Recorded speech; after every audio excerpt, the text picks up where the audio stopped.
You are listening to the Heartland Author Podcast. I am Aaron Apollo Camp. For today's episode, I had the opportunity to interview Romana Hasenöhrl. Romana, who used to work for Austria's public broadcaster ORF, has written 10 books and is currently writing an 11th book. While all of the books that she has written so far have been written in the German language, one of her books was translated into English with the English language title Natural Dyeing with Plants, Glorious Colors from Roots, Leaves, and Flowers. Romana is also a long-term traveler. I'm here with Romana Hasenöhrl, who also goes under Romana Rocks, and she is an author and long-term traveler. Romana, welcome to the Heartland Author Podcast. Hello, and thank you so much for having me. It's an honor to be on your show. Feel free to introduce yourself to our listeners. Yeah, I'm Romana Rocks. That's my name for my English-speaking audience. Romana Hasenöhrl is my original name. It's a very Austrian name. And I myself, I live in Salzburg, Austria, born and raised here. That's the city of Sound of Music. Many people know it.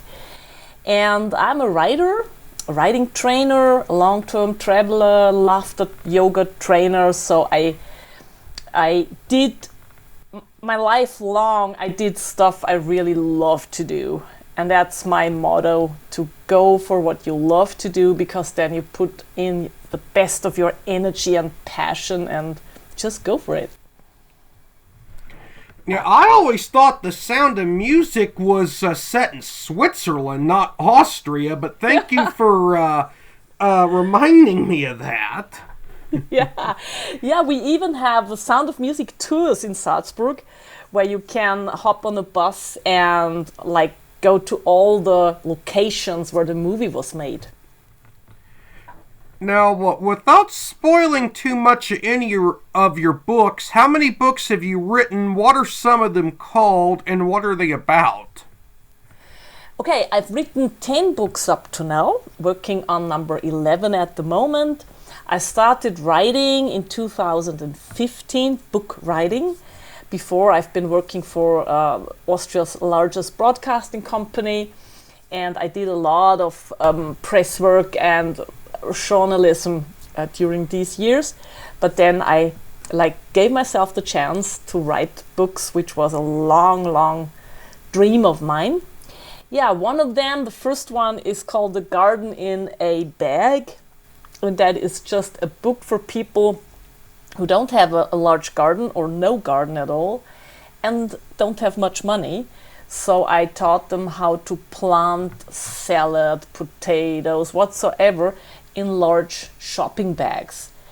And I had that idea because in these days I was broke. Honestly, I lost my job at the broadcasting company, couldn't find another job at the age of 44. And so I went out of money and thought, okay, now I have no money at all, but I'm a time millionaire, so why don't I write a book? And that's what I did. And I wrote 10 emails to publishers, and 2 of them answered within 2 weeks and wanted this book because that was pretty new on the market. And so I got a publisher, which is amazing for a author who does their first book. And this publisher gave me some other topics, just asked, could you do this, could you do that? So I worked with artists, did a lot of do-it-yourself books for arts crafts. I wrote a book about co-working, how to start your own co-working space, because in these days I was settled in the co-working community in Salzburg. And yeah, so most of those books were non-fictional books. And in 2021, I finished my first novel and published it in self-publishing. Now, do you write primarily in English, primarily in German, or in either language roughly equally? No, the books up to now are in German. One of them, which was about doing your own clothing with plant colors, that was translated into English. That was the only one.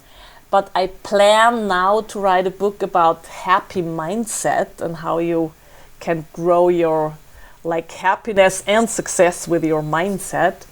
I'm working on that, and this one is in English. Now, are all your books self-published, all your books traditionally published, or some self-published and others traditionally published? I believe you answered that question a little bit earlier. Yeah, 4 of the books are traditionally published with a publisher, and the other ones in self-publishing. One of them is a digital version only.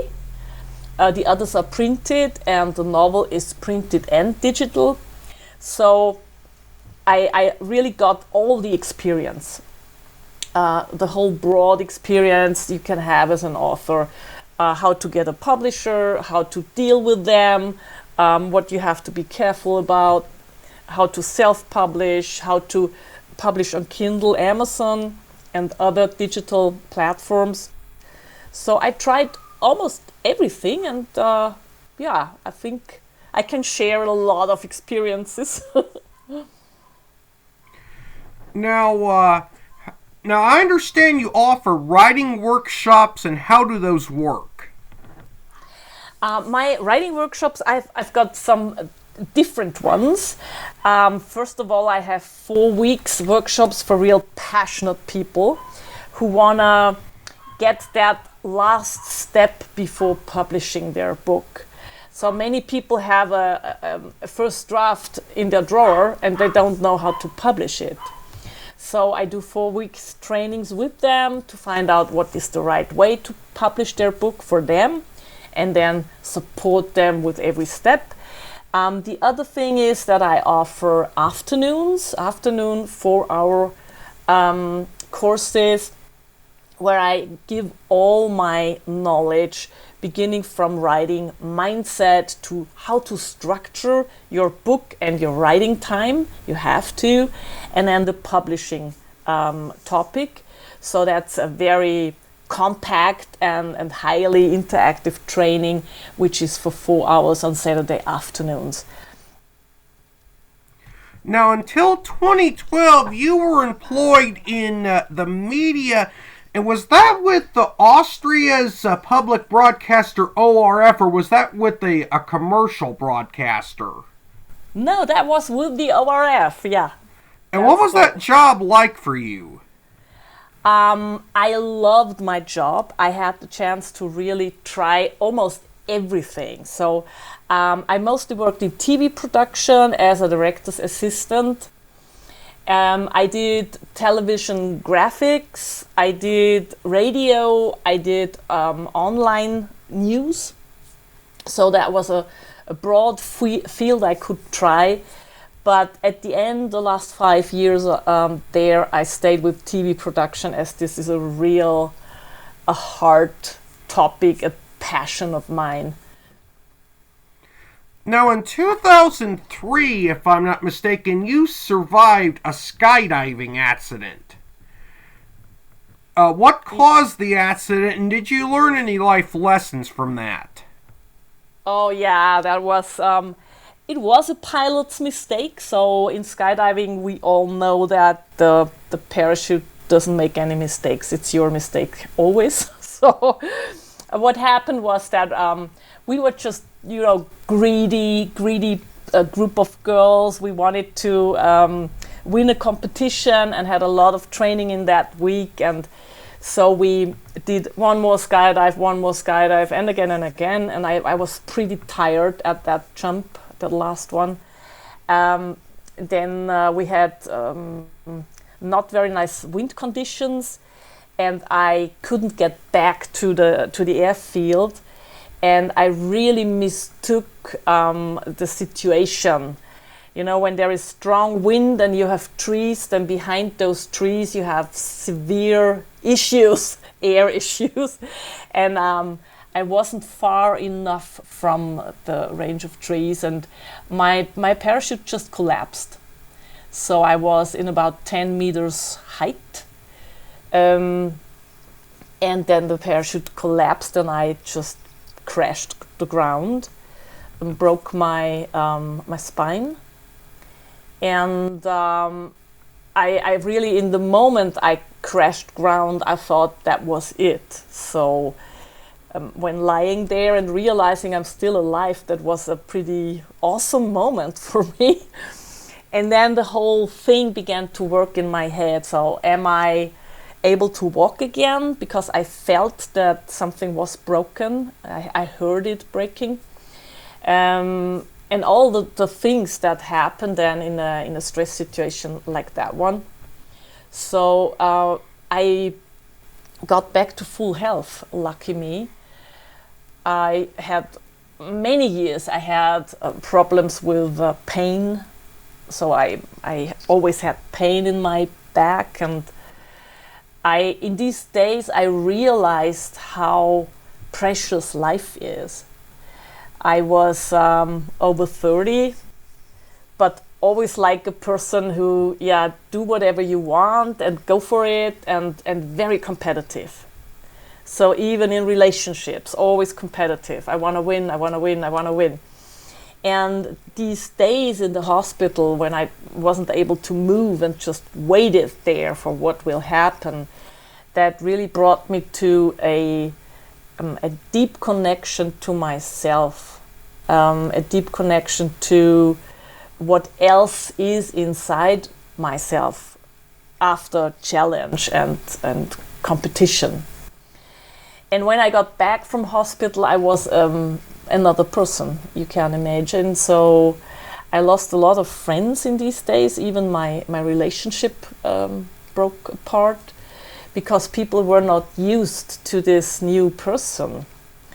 I started to ask questions, right? Do we really have to work that hard and all time just to earn money to whatever? Isn't there another reason for our life? Of course, I want to earn money, I want to live a good living, but shouldn't we think about the deeper connection? And these questions, many people didn't like it. And in these days, I realized that I want to work with people.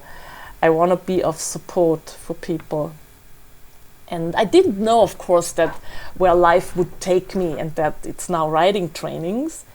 But in these days, I had the urge to change something, and it took a while until I really understood which direction I had to go. Now, in addition to your work as an author, you're a long-term traveler. And what is your favorite aspect of being a long-term traveler? And also, how dangerous is it to travel alone?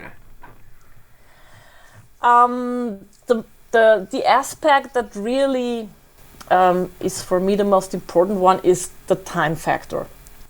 Because when you are back home, right, you have, of course, and lucky me, I have them too, you have friends, you have family, you have things to do, you have a household, whatsoever, garden. And when I'm traveling, it's just me. So it's back to that, just me, this person, below the surface. I can take my time, I write my books, I think a lot. Of course, I do my work that earns money as well, but for me it makes a large difference. I'm traveling with an old Volkswagen camper van. It was built in 1985, so that's a pretty old one. And it's a slow car, so I'm traveling very, very slow. And this time factor is the most important one for me, to take my time, get back to thinking, journal a lot, just be. Since 2017, I have a tiny person who's with me. That is my Chihuahua. And I never was a Chihuahua person, I have to admit. But I found that dog in a shelter home, and I couldn't walk away without her. So I have that dog with me. And I think it's for me the aspect of danger never occurred. I didn't think of, is it dangerous? I know that some people make mistakes when they are traveling alone. Especially women sometimes make that mistake, that when they get asked questions like, are you traveling alone, right? Stuff like that. They open up and tell everybody everything. So I'm very aware of that, and I don't do it. Not because I'm scared, but if you tell everybody you're traveling alone, you're opening up doors, and I don't want them to be open. So most of the time when I see that people are very, very, very interested in me, I tell them, yeah, at the moment I'm traveling alone, but my husband will arrive in 2 weeks or whatever. So I don't think that traveling alone is very dangerous. I have to admit that I avoid large cities. So in large cities, of course, it's more dangerous that your car is stolen, and then my home is gone, right? If my car is stolen, I have no home and no work stuff and nothing. So, yeah, I think that if you are aware of some things, then it's pretty safe to travel alone. Well, Romana, you were an amazing guest for this podcast, and I thank you for appearing on the Heartland Author Podcast. Thank you so much for having me, and have a good day. I apologize for an embarrassing moment of confusion on my part early in the interview when I mistakenly thought that The Sound of Music was set in Switzerland, when in fact it was set in Austria. I confused The Sound of Music with Heidi, the latter of which was set in Switzerland. Romana was an awesome guest for this podcast, and it was wonderful to interview her. This is Aaron Apollo Camp reminding y'all to write your imagination. Bye for now.